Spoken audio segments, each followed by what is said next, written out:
Hi, this is Usha. Welcome to Rathod Science classes. Today in this lecture, we are going to see current affairs of 24th March 2022.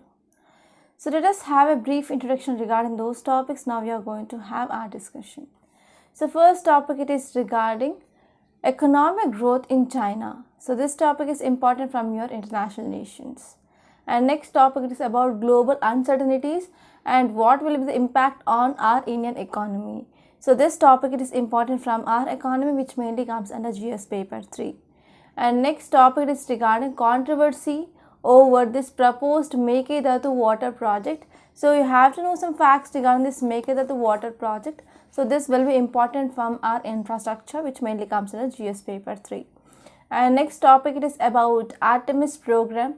So it is NASA's new moon mission. So here we need to know some facts regarding this, because if there is any developments from NASA, ISRO or European Space Agency, so these are favorite areas of UPSC. So this topic it is important from science and technology, which mainly comes under GS paper 3. And next topic it is regarding midday meals program. So because of this school closure due to this COVID-19 pandemic, so what is the impact on the nutrition on children? So that is the thing which mainly given in this article. So this topic it is important from your health, which mainly comes under GS paper 2. And next topic it is regarding increasing of our Indian exports. So this topic is important from your economy, which mainly comes in the GS paper 3. So apart from that, we are going to see some more articles which are important, which appear in today's newspaper, in our newspaper PDF at last. So let us see the today's quote. Today's quote it is again motivational quote. So the struggle you are in today is developing the strength you need tomorrow. Okay, so what are the struggle you are facing in this UPSC preparation that will helps you to develop more strength that you need tomorrow. Okay, so now let us try to see first topic. It is regarding tackling the persistent growth of China. So this article which mainly talking about growth of China. So this topic it is important from GS paper 2 under international relations. So now let us have a discussion. So what is the issue here? So already you know that due to this COVID-19 pandemic, almost all world economies of all the countries that mainly hit the most. So actually you know that this COVID-19 had took birth in Wuhan city in China, right? So here what happened now, if you are talking about this China, which is now facing some issues with this COVID-19, because there is increasing of cases of this COVID-19 once again in China. So apart from that, it is also facing issues like trade war, and we can say like COVID-19 crisis. So because of this trade war and COVID-19 crisis in China, which mainly created some more windmills. Okay, so in 2020, when other economies they were struggling to come out of the effects of this COVID-19 pandemic, at that time China's manufacturing output was $3.854 trillion. Okay, and it is mainly registering an increase from the previous year. Okay, so there is increasing of manufacturing in China. So but other countries they are mainly struggling a lot to come out of this COVID-19 crisis, but China which mainly came up with a very fast recovery than compared to that of other countries. And if you're talking about some data which is given in this article, so according to official data from China's National Bureau of Statistics, it mainly said that China's economy grew by 8.1% in 2021, and it mainly because of industrial production. So industrial production means we can say it is manufacturing sector. This is a secondary sector, right? So primary sector is agriculture, secondary is manufacture, tertiary it is our service sector. So from this industrial production, from this manufacturing, so the record, okay, the economic growth of the China, it is about 8.1% in 2021. And if you're talking about this GDP, gross domestic product growth, in fourth quarter was 4%, and it was very faster. And this Reuters polls which mainly came with a forecast of 3.6%, but the actual growth recorded in this fourth quarter was 4%. That means there is high rate of economic growth that is seen in China here.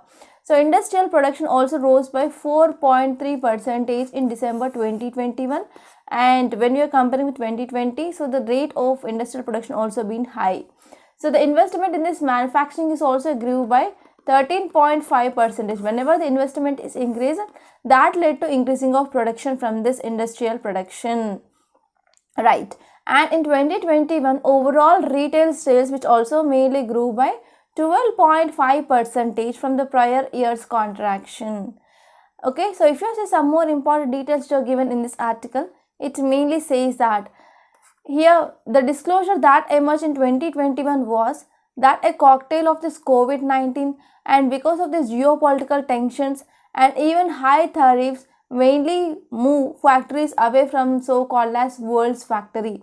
So actually what happened, China, which is mainly facing some issues like trade war like issues between China and as well as USA, and because of this COVID-19 crisis and even some geopolitical tensions are there, and even China which is facing some issue regarding high tariffs. So because of all these things, now we thought that these factories from this China, they will move away from this world's factory. But what happened on another side, there is increasing of manufacturing from this China. It mainly recorded like $4 trillion worth of manufacturing, which is mainly happening in China here, and it is also going for dispersing of their industries in the new locations as well, that is spreading of their industries. And there is expectations of $4 trillion worth of manufacturing which is happening in China that will be dispersed to new locations soon. Okay, and next one is even a small share that could yield benefits for other emerging economies as China amounts about 30% of global manufacturing. So if you're talking about global manufacturing, that means across the globe, the countries, manufacturing is called as global manufacturing. So if you consider this global manufacturing, it is 100 units. So out of this, 30 are mainly from this China. So that means I can say this global manufacturing of this China or manufacturing of this China, which is equal to US, Japan and Germany put together. So whenever we are putting together manufacturing of US, Japan and Germany, so this is equal to the single manufacturing of China. So this could also open up new avenues for the trade for them, and even China became the one of the biggest exporter in year 2020 to 2021. And why can we say that China is just the world's biggest exporter? So if we're talking about world's exports, 13% of world's exports and 80% of world's market capitalization that mainly come from this China. So while the rest of the world debated and waited for the next mega trend that was to come. So the defactorization of China, the Chinese economy seems to have recovered from a short-lived pandemic clip. Okay, so what happened if you're talking about this manufacturing? So many countries mainly thought that so there will be defactorization of China because of ongoing trade war between China and as well as US, and even what happened due to this COVID-19 crisis. So many countries, they thought that there will be defactorization of China. But when this Chinese president, who mainly flagged one idea, that is dual circulation. So in this dual circulation, there are two important strategic elements are there. So first element, it is regarding internal circulation. So in this internal circulation, they mainly focused on domestic production, distribution and as well as consumption. So these production, distribution, consumption, they are mainly supported by innovation, and they mainly focused on upgrading in the economy. So in this way, they mainly focused on the route of development of that country first of all. And the second important thing, they are focused on external circulation. So external circulation is after once they become self-sufficient, they are going for increasing of their exports here, right? And China mainly focused or emphasized on industrialization, and it focused to cut its dependence on this global trade and as well as the markets as well. Okay, so in this way here China, which is mainly focusing on this industrial sector, and it is pursuing some radical shift in its approach as well. So here in this context, China, which is mainly using increasingly skilled labor force and as well as strategic raw materials. So in this way, it will be mainly enhancing the manufacturing capabilities of this China. And in this pursuing of this industrialization, and they are mainly moving towards advanced manufacturing, and they are incorporating high levels of automation, right? And they are mainly focusing on adoption of artificial intelligence as well. So the effect of such a strategy is that Chinese manufacturing, it is mainly moving towards a new kind of predominance, and they are mainly focusing on growing of sectors, and they are mainly focusing on lower cost competition as well. So because of this, here the global markets are flooded up with this Chinese goods and services, and in this way there is high technology production sectors, and there is high demand for sophistication as well as reliability along with the cost efficiency. So these are some important things that you need to remember regarding this topic. And now let us try to see next topic. It is regarding global uncertainties, India's growth prospects. So here, this article which is mainly talking about normalization of Indian economy. So till now we discussed about Chinese economy, and they mainly focused on industrial production or manufacturing sector. But here one important cause of concern in our economy is we left manufacturing and we shifted towards tertiary sector. Normally every country in this development process, they will be moving towards from primary to secondary, secondary to tertiary. But in India we move directly from here primary to tertiary, and we are mainly ignoring this secondary sector, that is manufacturing. So it is one of the drawback that I can say. So it is mainly leading to some economic crisis in our country. The first important reason here is we are not focusing on this manufacturing, so we are mainly focused on this tertiary or service sector. So this topic, it is important from your GS paper 3 under economy. Now let us try to see this topic in a very great detail.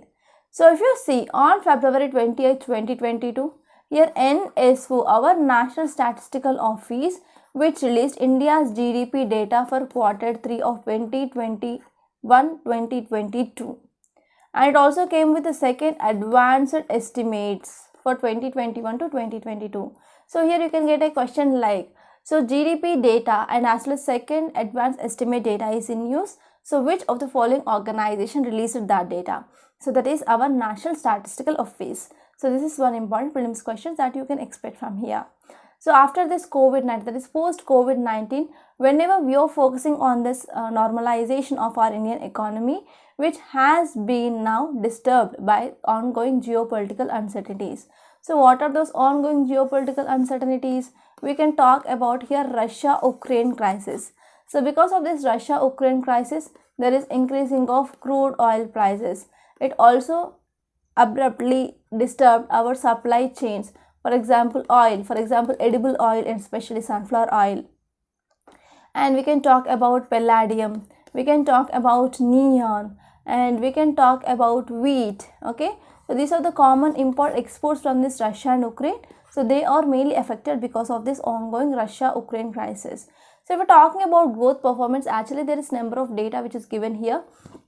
That data, it is not at all important from our UPSC point of view.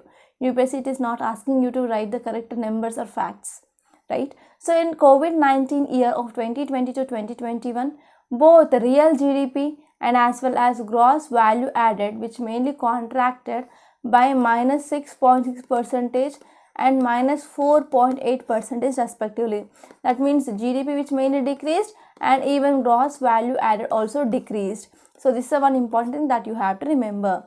And if you're talking about crude absorbed impact here, so it is very much difficult to arrive what is the estimate regarding what is the exact impact of increasing of global crude oil prices. So according to the report which is given by this RBI, which mainly focusing on growth and as well as inflation effects, it mainly says that whenever there is increasing of crude oil prices, that will have some impact on our inflation, and not only inflation but also on our growth of our economy. Okay, so if you're talking about normally the global crude oil prices will be $75 per barrel. But what happened now, we can take average of $100 per barrel. But already the crude oil prices which had been processed US dollars 123.21 per barrel here. That means we can say normally there is increasing of about $25 per barrel. Okay, so because of this, what happened, it will be having some severe impact on the growth and as well as inflation. So how much impact? So for every $25 per barrel increasing of this crude oil, that will leads to the reduction of growth of 0.7%. There is decreasing of growth of 0.7%. and there will be increasing of inflation, that is 1% of increasing of inflation that is mainly seen. So alongside there would also be increase in some component of expenditures. For example, there is increasing of price of petroleum products and increasing the price of petroleum, and even we will be having some impact on this fertilizer subsidy as well, right? So in this context, government need to focus on fiscal deficit and even should focus on this budgetary level as well. So if you're talking about not only this increasing of this global crude oil, but there are also some economic challenges that are mainly faced by our for our economy. So here is there is increasing of this current account deficit, and there is increasing of import bills, and there is also depreciating of this rupee. The value of rupee, it is decreasing against dollar. So these are other some economic uncertainties or economic challenges that we are seeing, that is current account deficit, there is higher import bill, and there is depreciating of rupee. And recent study by RBI in 2019, which mainly estimated that whenever there is increase in this current account deficit, okay, whenever there is increasing of this current account deficit, so here we have to pay more amount of bills, and even because of this increasing of this global crude oil prices, we can see there will be again increasing of this current account deficit, and that will lead to decreasing of our GDP as well, right? So not only this, but there are different sectors which also heavily dependent on this petroleum products. For example, fertilizer industry, iron and steel industry, transportation, construction, coal. So those sectors will be also adversely affected whenever there is increasing of this global crude oil prices. And because of this discontinuation of transactions through this SWIFT, okay, so Russia which mainly expelled from this SWIFT, right? So whenever there is discontinuation of transaction through this SWIFT, there will be some of disruptions that is seen across the trade to India and as well as Russia. And as developed countries, they are mainly being forced to raise their interest rates, and even inflationary pressures continue to mount in India. So if you're talking about Russia and if you're talking about US central banks, they are mainly increasing their interest rates. But if you're talking about Indian side, there is decreasing of interest rate, and we are mainly following this expansionary or accommodative monetary policy. So because of this expansionary monetary policy and even accommodative monetary policy, and here we can see there is increasing of inflation in the market. Okay, so we need to focus on this inflation because there is highly increasing the rate of commodity prices that are seen. So because of this rise of commodity prices and inflation in the market, there is no proper demand from the people that is seen, and there is decreasing of consumption as well, right? So we need to take proper fiscal policy initiatives and even monetary policy initiatives. So this is a gist of this topic. And now let us try to see next topic. It is regarding the controversy over this proposed Mekedatu water project. So first of all, you need to know what is this Mekedatu project and what are the concerns regarding this project. So what are the concerns of Kerala and what are the concerns of Karnataka and what are the concerns of Tamil Nadu? You have to know all these things. So what happened? So due to this Mekedatu project, there is some controversy that is happening or going on between this Karnataka and as well as this Tamil Nadu. Okay. So recently Tamil Nadu Assembly which mainly passed a resolution, then this resolution which is against this Mekedatu project. But Karnataka Legislative Assembly mainly it also said a counter argument with its resolution, and it mainly saying that we are going for early implementation and clearance of this project. So this is some retaliation from this Karnataka government. So if we are talking about some facts regarding this project, actually it is a multi-purpose drinking water and as well as power project. And here in this project which mainly includes the building of a reservoir, and it is near this Kankapura and as well as Ramnagara district in Karnataka. And this project which is mainly focused to ensure drinking water to Bangalore and as well as nearby areas. And the project cost estimation is about 9,000 crore rupees. Okay, so now let us try to see some important areas. So this is our river Kaveri. So you can say this is our river Kaveri. So on this river Kaveri, here Karnataka government which mainly planned to come up with this Mettur dam. Okay, here we have already Mettur dam and here we have Krishna Sagar. So you have to remember these two important things. Okay. So now let us try to see here what is this article which is mainly talking about. So actually here Tamil Nadu government, which mainly protested against this Karnataka move. So Karnataka government want to build a reservoir on this Kaveri, and this dam, it is called as a Meghadattu Dam. So here Tamil Nadu government says that, so this dam which is not acceptable for this Karnataka, because whenever this Karnataka government which is mainly building this dam, that will leads to less flow of water to Tamil Nadu. So this is the one cause of concern for Tamil Nadu. So but here Karnataka government which mainly said that we are not going to compromise on this Meghadattu project. Yes, Karnataka government which want to come up and undertake this project for sure at any cost. So this is the thing which mainly said by Karnataka. So if we're talking about water sharing between Karnataka and as well as Tamil Nadu, so the Karnataka need to release the water to this Tamil Nadu based on three important sources. First one is from this river Kabini and catchment areas of this Krishna Raja Sagar reservoir and some sub basins of Simsha, Arkavati and as well as Suvarnavati rivers. So from these rivers, so the water will be moving into this Tamil Nadu. So it is the first important source. Next one, it is from this Kabini dam. So the water should be released from this Kabini dam to Tamil Nadu. And third source, it is from this Krishna Raja Sagar dam. So here in this first source, from this river Kabini and some catchment areas of Simsha, Arkavati and Suvarnavati. So in that areas there is no dams which are present. So here Karnataka government says that yes, we are going for Meghadattu dam here in this area. So here what happened, Tamil Nadu government says that whenever Karnataka which is going for building of a dam in this area, so it will be storing some amount of water and it will be releasing very less amount of water to Tamil Nadu. So this is the cause of concern of Tamil Nadu. And if you are talking about why Tamil Nadu is against this project, so it says that here Kaveri Water Dispute Tribunal and Supreme Court found that whatever the existing storage facilities of water which is available in this Kaveri basin, they were adequate for storing and as well as distributing of water. So there is no need of any other new project for this Karnataka government. So this is the thing which mainly said by this Kaveri Water Dispute Tribunal and even Supreme Court. And here this Kaveri Water Dispute Tribunal which mainly found that, so this is a multi-purpose project which is useful for the drinking water and as well as it is mainly focusing to increase the extent of irrigation in this Karnataka. So in this way it is a clear violation of this Kaveri Water Dispute Award. So this is the thing which mainly said, and these are some important things that you have to remember regarding this topic. And now let us try to see next topic. It is regarding Artemis Program. Okay, it is regarding Artemis Program. It is NASA's new moon mission. So you can get a question like, recently Artemis is seen in use, so what it is related to? So this Artemis is NASA's new moon mission. So if you're talking about context, it mainly says that on March 17th, NASA, that is National Aeronautics Space Administration, which mainly rolled out its Artemis 1 moon mission, and it is mainly going for testing in this Kennedy Space Center in Florida. Okay, so your NASA which is mainly rolling out of this Artemis 1 moon mission. So if we're talking about what is Artemis, so what is the full form?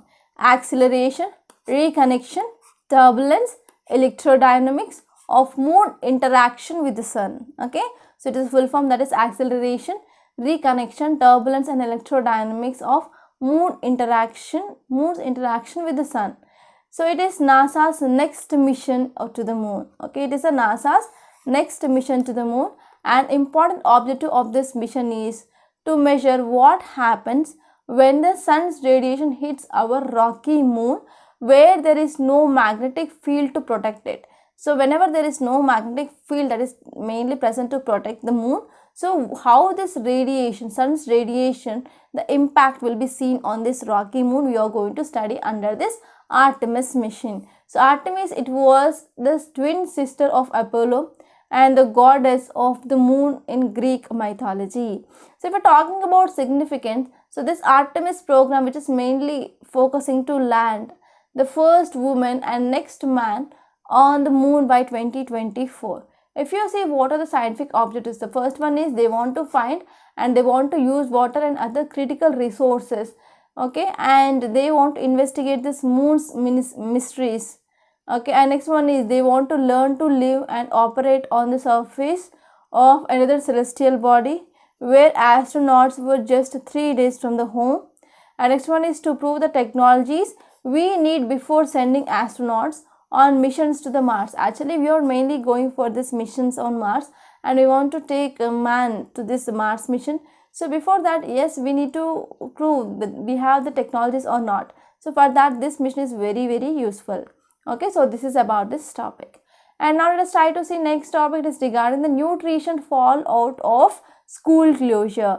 So actually government schools, they used to provide hot cooked meals for the children, right? So it also led to increasing of enrollment of children into the schools, and even it will be helpful to achieve our sustainable developmental goal, that is no hunger, and will be also helpful for increasing of nutrition. So actually due to this COVID-19 pandemic, schools had been closed, and there is no proper midday meals program that mainly implemented. And even many states, they came with some programs like dry rations, etc., but they are not much successful, right? So now let us try to see this topic in a very great detail. So this topic will be important from our health, which mainly comes under our GS paper 2.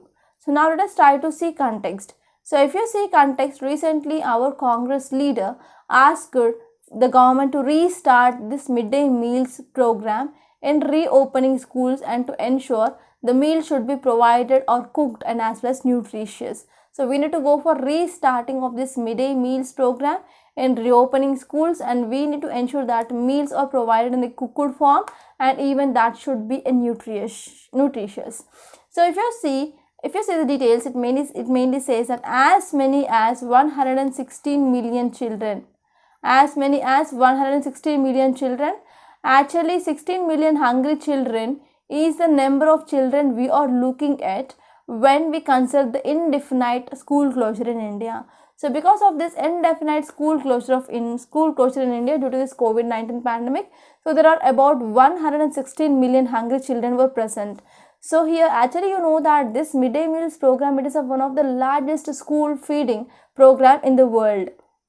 Okay, and because of providing of this hot cooked meals in the schools, so yes, it will be having some significant role in increasing of nutrition, and even that will be helpful for increasing of learning among the school going children, especially because especially in some poor families, so even they can't afford to provide meals for the children, they used to send their children to the school. They will be thinking that yes, our children, they are going to get at least some nutritious food from the school by this midday meals program. And even many schools had got increasing of enrollment because of this midday meals, and even that led to increasing of somewhat nutrition in the children as well. Okay, but because of this COVID-19, there is increasing of some casualties. It is one of the casualties of this COVID-19 because of stopping of this midday meals program. So because of this, if you are talking about some details which are given in the report, that is the State of Food Security and Nutrition in the World 2020 report. Actually this report, which may released by Food and Agriculture Organization in partnership with United Nations Organization. So it mainly said that there is impact of this COVID-19 and the closure of schools and as well as school meals on the health of the children, right? And if you see some more important details, it mainly says that the real-time monitoring tool, which mainly estimated that as of April 2020, the peak of school closures, about 369 million children globally, they were losing out of the school meals. Okay, and out of them, the large number, they are coming from India itself. So if we're talking about what is the pressing issue, so the recent Global Hunger Index report 2020, which mainly ranks 94 out of 107, okay, and the category of India, it is serious category, and India, which is even behind the countries like Pakistan, Bangladesh and Nepal. And this index, which is mainly a combination of indicators of undernutrition, for example wasting, stunting, mortality above 5 years, etc. here. Okay, so actually we need to achieve our goal of zero hunger. So it is one of the sustainable development goals. So in the absence of urgent measures that we are taking to address this problem of nutrition for children, so we can't achieve this sustainable developmental goal of zero hunger. Okay, so in this way here, our international labor organization UNICEF on this COVID-19 and children labor, which mainly cautions that unless the school services and some social security and universally which are strengthened, then the risk of children who are going to increasing of malnutrition and who are going to return the schools will be decreased, right? So here we need to go for taking of some urgent reforms or urgent changes in the school services, and we need to focus on the social security services that should be improved such that we can increase the enrollment ratio in the schools, and we can also fight against the malnutrition as well. And if you're talking about further more details, a midday meal in India should provide about 450 kilocalorie of energy, and it will includes like 12 grams of proteins, and also includes some adequate quantities of micronutrients per se iron, folic acid, vitamin C, etc. It is according to midday meal scheme guidelines 2006. And if you're talking about this 450 kilocalories and 12 grams of proteins, folic acid, vitamin A, so this will comes under about 1/3 of nutritional requirement of the children, okay, with all the school going children who are between class 1 to class 8, okay. And next one is, so because of this lack of school meals and functioning of the schools, and we can say there is a negative impact on this malnutrition of children. And even in some areas we are seeing that children, they are mainly going along with their parents in search of work, and they are also engaging in the labor, especially to support their family incomes as well. So in this way we can also see there will be increasing of child labor as well, okay. So this is some of the details you are given in this article. Let me know your opinion in the comment box. And now let us try to see next topic. It is regarding exports cross $400 billion annual target as goods shipments jump. So this article mainly says that there is increasing of our exports, and we reached the target of $400 billion annual target. So this article, it is important from your economy, which mainly comes under your GS paper 3. So now let us try to see this topic in a very great detail. So if you see context, it mainly says that India's annual good exports which mainly crossed 400 billion mark, okay. So India's annual goods exports which mainly crossed $400 billion mark for the first time ever, okay. For the first time ever there is increasing of this annual goods exports which mainly crossed $400 billion, okay. So because of increasing of shipments of merchandise products, for example engineering products, for example apparels and garments, that is like textiles, and there is increasing of gems, jewelry, petroleum products, etc. So in all these products there is increasing of our exports. So if you see some details, it mainly says that marking the first time ever development, our Prime Minister, he congratulated manufacturers, farmers, weavers for achieving this target of $400 billion. And next one is, in this context, even our Commerce and Industry Minister, he also asserted that neither the COVID-19 pandemic nor global uncertainties, and that is mainly following this Ukraine crisis which mainly affected India's ability to reach its exports goal.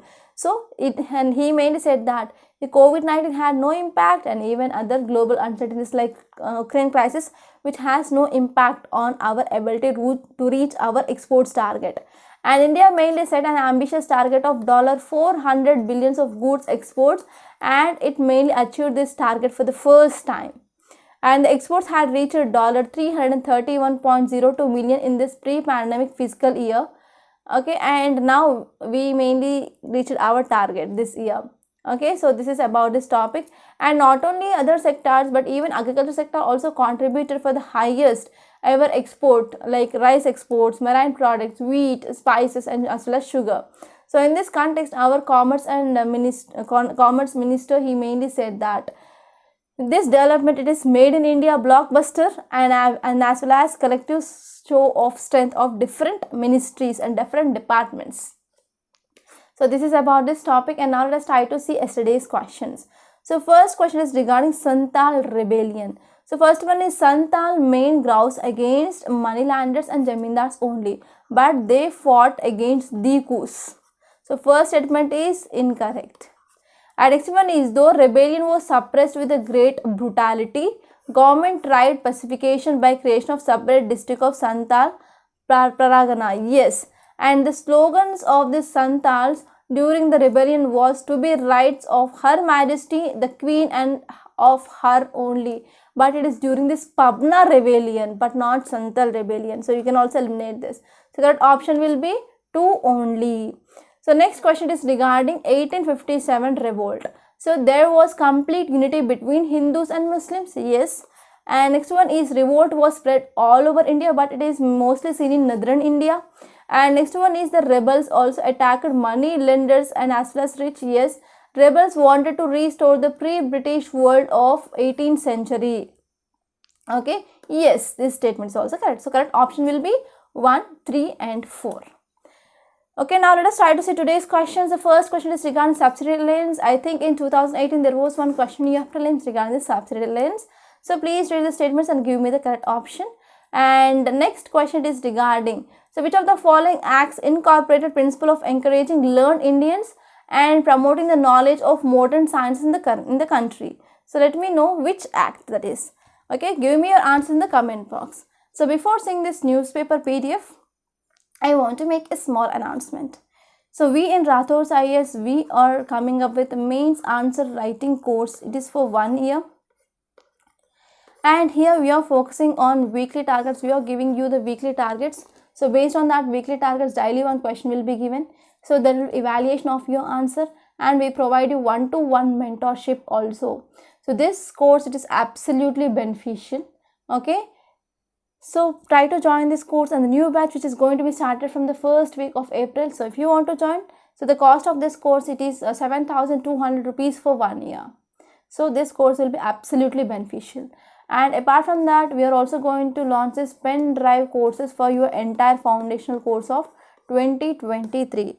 So this course, it is also very, very useful, and the cost of this course, it is very affordable. And what are the videos that we are coming up? They are updated videos. Still the videos are going on, so that we can also include the recent current affairs, and we are discussing the prelims and mains questions from that so and so topic. So this course is absolutely beneficial. Try to take this courses. So if you have any doubt regarding this courses, so please contact me on this number 8074765513. And if you want to watch demo videos, so you can visit our website Rathod's IAS Academy. There you can register with your email ID and you can watch 3 demo videos without paying a single penny. They are free videos. So after watching those videos only, you can go for purchasing of those courses. So if you have any doubt, you can call me on this number. So now let us try to see the newspaper PDF. This is the today's newspaper. That is date here is March 24th. It is Delhi edition. So now let us try to see the important articles. So first one is regarding exports. I discussed this article. And here you can see next article, that is Center to Recall Order on COVID Containment. So here this article which is mainly focusing on this Disaster Management Act of 2005. So actually we came with invoking of this Disaster Management Act of 2005 and during this COVID-19 situation, and because of this invoking of this Disaster Management Act of 2005, that led to overall improvement in our COVID-19 situation and also helped a lot for the government to deal with the ongoing pandemic as well. And here there are some reports like local authorities and as well as state police, they are still mainly coming up with fines and as well as criminal cases against the person who are violating this COVID-19 norms under this IPC. So this is one cause of concern. And even now Union Health Ministry, which mainly said that using of this face mask and as well as following our hand hygiene, so that will continue to guide this COVID-19 management measures. So actually we came with enactment of this Disaster Management Act in 2005 after tsunami. In 2004 there was one great tsunami which mainly hit at the Indian coast, and that led to even submergence of our southernmost tip of India, that is Indira Point.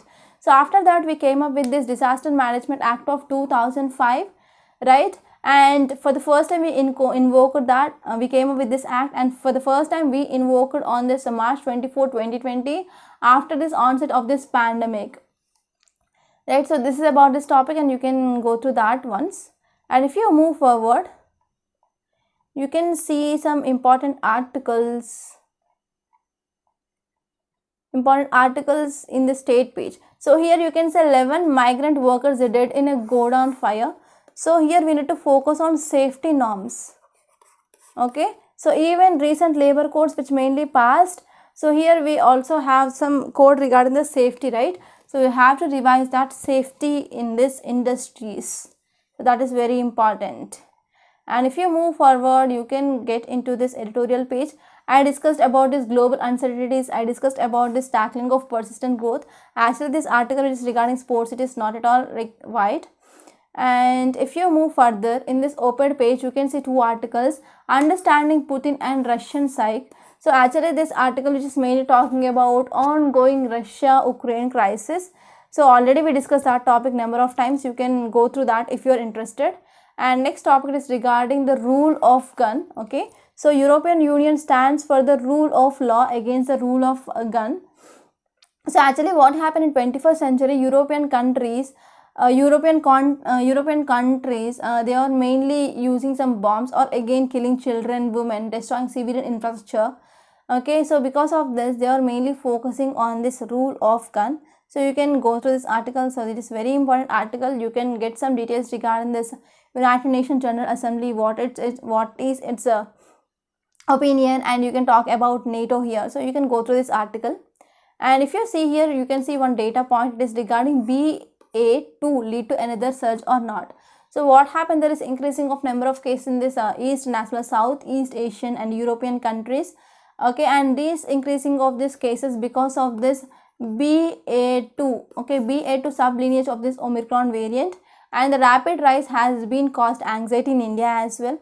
So the data shows that rising in the cases recorded between December 2021 and mid 2022 in India because of this Omicron wave. And we are having a question like again this BA2 which will lead to increasing of cases or not. Okay, so you have to know about this mutations here. And if you go to this text and context, you can see about this Make It project. I discussed this topic, and this Artemis I discussed this topic, and I discussed this nutrition followed of this school closure.